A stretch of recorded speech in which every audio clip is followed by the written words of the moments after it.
Poštovanje, Valter ovdje. Dobrodošli na moj kanal. Danas radimo maneštru od koromača. Koromač nađemo u prirodi, sada je štajun, ili kako da to prevedem.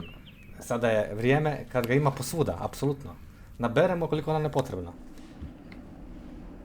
Za samu maneštru nam je potreban krumpir, ja imam tu 5 komada, 2 kapule, malo česna, pešt, nije domaći nego kupovni, ali nema veze pošto nemamo domaću slaninu. Koromač, evo vidite koliko sam nabro. Lijepo friški koromač, jutros nabran.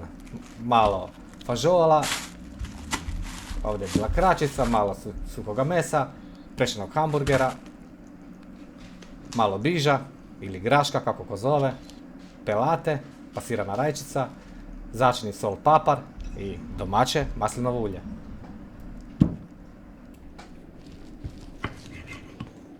Prešani hamburger sa narezane kockice. Normalno to sam imao u frižideru, vi možete staviti šta imate. Sve će to biti dobro, nego šta. Kapulu narežemo na sitne kockice.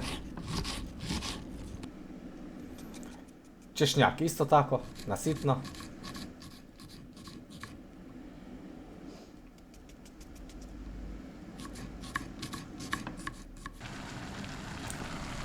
Fažo i kosti ubarimo, isto tako i nekoliko minuta koromač ubarimo. Pustimo da zakuha voda i ubacimo koromač. Nek se malo prokuha par minuta da se očisti. U hladnu vodu stavimo krumpir, 3 komada sam narezao na kockice, 2 sam stavio cijela, poslije ću ga zgnječiti. Hamburger na kockice. Ubacimo češnjak, znači sve ide u hladnu vodu, u lonac. Kapula ili luk, kako ko zove.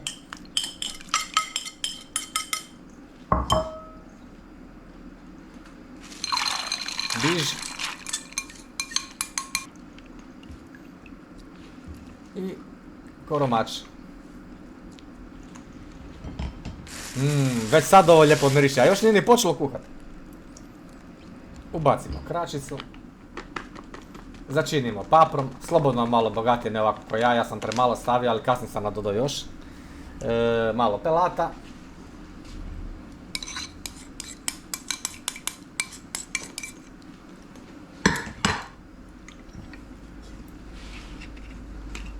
Neizostavno domaće ulje, bez njega nema ništa.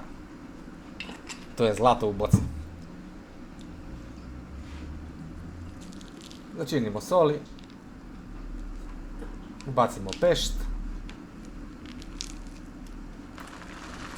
I ubareni fažo i kosti, što su se malo prokuhali da se očiste.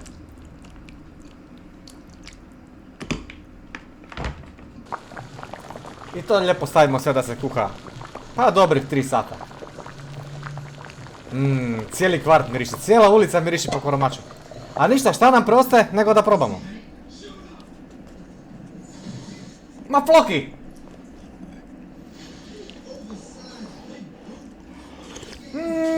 Njam, njam, njam, njam, njam, njam, njam.